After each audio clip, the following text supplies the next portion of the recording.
Welcome to this episode of YouTube where we're sharing some footage that was captured on the north camera of the Explore.org, and that's Grayson lying around a little bit of food resources. That's not uncommon in this time of the year where there's a lot of bones or scraps fed as distractions to have some things, but trying to get a little bit of rest, and has Kaz walk by him a few times, and the ravens are continually looking for food resources, so they're active pretty much from dawn till dusk, trying to steal things from the wolves or trying to feed amongst the wolves who are resting. So Grayson tries to get a little bit of rest. Then, of course, his brother walks by, and that warrants him to take a look at that. But it isn't very long before the pups just can't resist interacting. So this is Blackstone here first. And notice real submissive jabs, pawing towards Grayson, certainly trying to get his attention, warrants a little bit of assertiveness.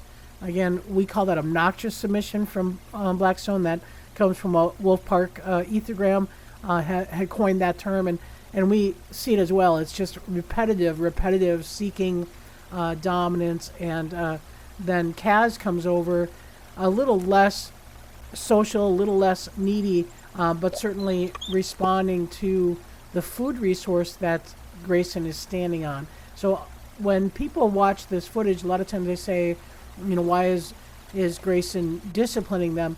Well, first of all, discipline is what pups, kind of need. But second of all, when there's food around, he's doing more guarding here than he is probably disciplining. So what you're seeing is, again, Blackstone rolling over, Kaz doing submissive pawing, trying to come in and steal that bone from him.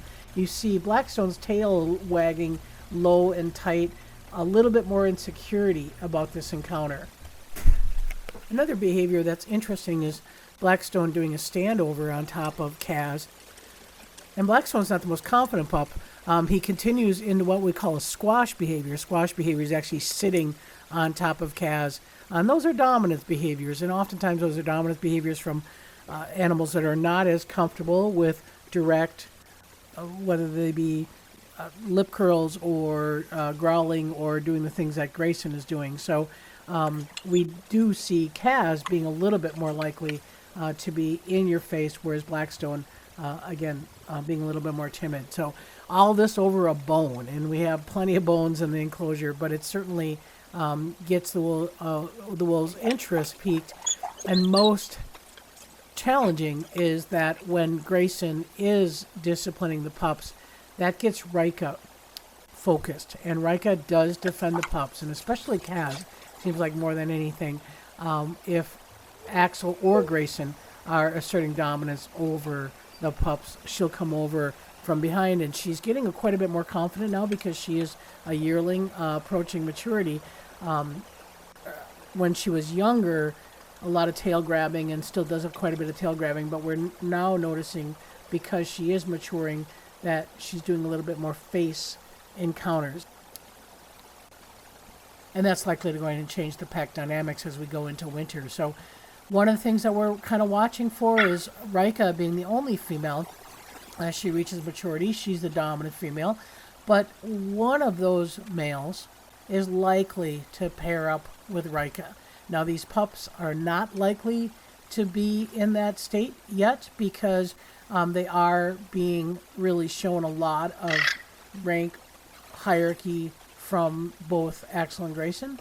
But as we watch Rika in these pair bonding, rolling, greeting behaviors, we certainly are, paying attention to which wolf she seems to prefer. We don't know who it's going to be, and we certainly are monitoring that. But as time goes on here, Grayson's going to try to get some more rest, this time moving on top of the pump house. So thanks for watching, and we will keep you posted every week as pack activity continues.